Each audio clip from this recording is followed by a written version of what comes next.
PSC ക്രമക്കേടുമായി ബന്ധപ്പെട്ട് Kozhikode civil സ്റ്റേഷനിലേക്ക് യുവമോർച്ച നടത്തിയ മാർച്ചിൽ 5 പേർക്ക് പരിക്കേറ്റ പ്രവർത്തകരെ കോഴിക്കോട്ടെ സ്വകാര്യ ആശുപത്രിയിൽ പ്രവേശിപ്പിച്ചു.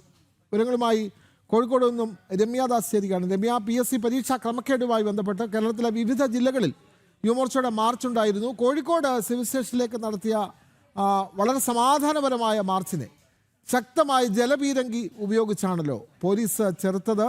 അപ്പോൾ ഈ 5 പ്രവർത്തകർക്ക് പരിക്കേറ്റിരിക്കുന്നു. അവർ ഇപ്പോൾ ആശുപത്രിയിൽ ചികിത്സയിലാണ്. കൂടുതൽ വിവരങ്ങൾ. തീർച്ചയായും വിനോദ്, രാവിലെ കൃത്യമായി തന്നെ പറയുകയാണെങ്കിൽ ഈ PSC ഈ നിയമന ക്രമക്കേടുമായി ബന്ധപ്പെട്ട് വളരെ സമാധാനപരമായിട്ടാണ് കോഴിക്കോട് ജില്ലയിലും ഇത്തരത്തിൽ പ്രതിഷേധം യുവമോർച്ചയുടെ നേതൃത്വത്തിൽ പുരോഗമിച്ചത്. പക്ഷേ ഈ പ്രതിഷേധക്കാർക്ക് നേരെ വലിയ രീതിയിലുള്ള ബലപ്രയോഗം തന്നെയായിരുന്നു പോലീസ് പ്രയോഗിച്ചത്. ആദ്യഘട്ടത്തിൽ ഒരു പ്രകോപനമില്ലാതെ ജലപീരങ്കി ഉപയോഗിച്ചു. തുടർന്നും 4 തവണയാണ് ഈ പ്രവർത്തകർക്ക് നേരെ ജലപീരങ്കി ഉപയോഗിക്കുന്ന ഒരു സാഹചര്യം ഉണ്ടായത്. ഇതിലാണ് 5 യുവമോർച്ച പ്രവർത്തകർക്ക് പരിക്കേറ്റത്. നിലവിൽ ഇവരെ ഒരാളെ കോഴിക്കോട്ടെ സ്വകാര്യ ആശുപത്രിയിലും ബാക്കി 4 പേരെ ബീച്ച് ആശുപത്രിയിലേക്കുമാണ് മാറ്റിയത്. അതായത് വലിയൊരു ആക്ഷേപം കൂടി നിലനിന്നു. ഈ പ്രവർത്തകർക്ക് പരിക്കേറ്റിട്ടും ഇവരെ ആശുപത്രിയിലേക്ക് മാറ്റുന്നതിനുള്ള വാഹനം ഉൾപ്പെടെ പോലീസ് സജ്ജീകരിച്ച് നൽകിയിട്ടുണ്ടായിരുന്നില്ല. ഇത്തരത്തിൽ ഈ പ്രവർത്തകരുടെ എല്ലാം നേതൃത്വത്തിൽ ഓട്ടയിൽ ഉൾപ്പെടെയാണ് പ്രവർത്തകരെല്ലാം ആശുപത്രിയിലേക്ക് മാറ്റുന്ന ഒരു സാഹചര്യമെല്ലാം ഉണ്ടായത്. നമുക്കിപ്പോൾ കോഴിക്കോട്ടെ സ്വകാര്യ ആശുപത്രിയിൽ നിന്നാണ് യുവമോർച്ചയുടെ പ്രവർത്തകർ ചേരുന്നത്. എന്താണ് ഉണ്ടായത്? വളരെ സമാധാനപരമായിട്ടൊരു സമരമായിരുന്നു നിങ്ങൾ നടത്തിയത്. യുവമോർച്ച PSC നിയമനവുമായിട്ട് ബന്ധപ്പെട്ടിട്ടാണ് യുവമോർച്ച ഈ സമരം സംഘടിപ്പിച്ചിട്ടുള്ളത്. PSC റാങ്ക് ലിസ്റ്റ് തള്ളുന്നതായിട്ട് ബന്ധപ്പെട്ടിട്ടാണ് സമരം നടത്തിയത്. സമാധാനപരമായിട്ടാണ് സമരം നടത്തിയത്. പോലീസ് തനി ഗുണ്ടായിസാണ് കാട്ടിയത്. VD സതീശൻ്റെ പോലീസ് തനി ഗുണ്ടായിസാണ് പെരുമാറിയിട്ടുള്ളത്. ഇപ്പോൾ നിലവിൽ എങ്ങനെയാണ് പരിക്ക് പറ്റിയിട്ടുള്ളത്?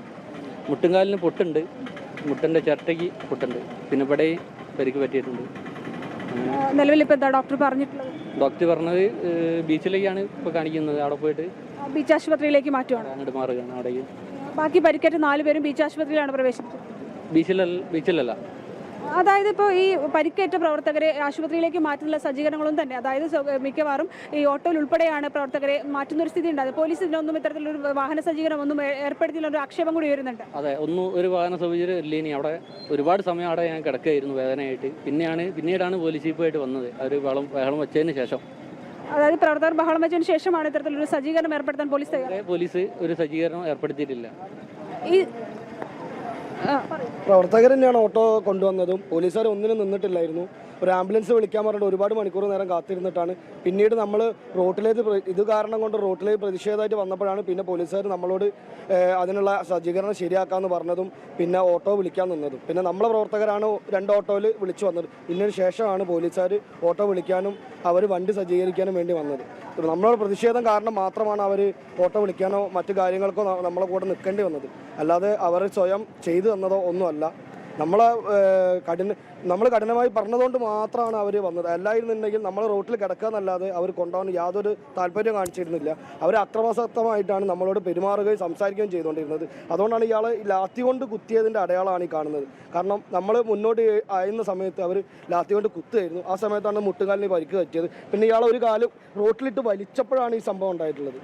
റോട്ടിലിട്ട് വലിച്ചത് കൊണ്ട് മാത്രമാണ് ഈ സംഭവം ഉണ്ടായിട്ടുള്ളത്. കാരണം നമ്മൾ സമരത്തിന് വന്നതാണെങ്കിൽ അതിന് SFIക്കാരൊക്കെ ആയിരുന്നെങ്കിൽ കുട്ടികളെ പോലെ എടുത്തു കൊണ്ടുപോയി അവർ ബാരിക്കേഡിൻ്റെ മുകളിൽ കയറ്റിയിരുത്തുമായിരുന്നു. നമ്മളായതുകൊണ്ടാണ് അവർ നമ്മളെ ഇത്രയും ക്രൂരമായിട്ട് പെരുമാറുന്നതും കാര്യങ്ങളും ചെയ്തിട്ടുള്ളത്.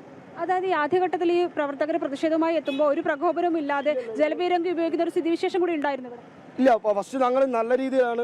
ആർക്കും പ്രകോപനകരമായ ഒരു കാര്യങ്ങളും ഞങ്ങൾ ചെയ്തിട്ടില്ലായിരുന്നു. പിന്നെ ജലപീരങ്കി നമുക്കെതിരെ ചെയ്തപ്പോഴാണ് നമ്മൾ കൊടി ഉയർത്തി പ്രകടനം വിളിച്ചത്. അതിനുശേഷമാണ് പിന്നീട് നമ്മളെ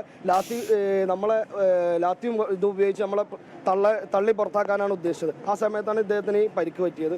അതിനുശേഷം ആ പരിക്ക് പറ്റിയിട്ട് കൊണ്ടുപോകാൻ വാഹനം ഇല്ലാത്തതുകൊണ്ടാണ് ഞങ്ങൾ റോട്ടിലേക്ക് ചെന്നതും അവിടെ പ്രതിഷേധം നടത്തേണ്ടി വന്നത്. അതിനുശേഷം നമ്മൾ തന്നെയാണ് ഓട്ടോ വിളിച്ച് കൊണ്ടുപോകാൻ നിന്നപ്പോഴാണ് പിന്നീടാണ് പോലീസ് വന്നതും. അതിനുശേഷം ഞങ്ങൾ നമ്മളെ പരിക്ക് പറ്റിയ പ്രവർത്തകരെ ഹോസ്പിറ്റലിൽ പെട്ടെന്ന് എത്തിക്കണം എന്ന് PSC പരീക്ഷാ ക്രമക്കേടിനെതിരെ സമാധാനപരമായി ഇടപെട്ട യുവമോർച്ച പ്രവർത്തകരെയാണ് ശക്തമായ ജലപീരങ്കിയിലൂടെ കോഴിക്കോട്ട് പോലീസ് നേരിട്ടത്. പരിക്കേറ്റവരെ ആശുപത്രിയിലേക്ക് മാറ്റാൻ പോലും പോലീസ് തയ്യാറായില്ല. സ്വകാര്യ വാഹനങ്ങളിലാണ് ഇവരെ പിന്നീട് ബീച്ച് ആശുപത്രിയിലേക്ക് മാറ്റിയത്. പരിക്കേറ്റവരുടെ പ്രതികരണങ്ങളുമായിട്ട് ഈ വാർത്ത നൽകുകയായിരുന്നു കോഴിക്കോട് നിന്നും രമ്യാദാസ്.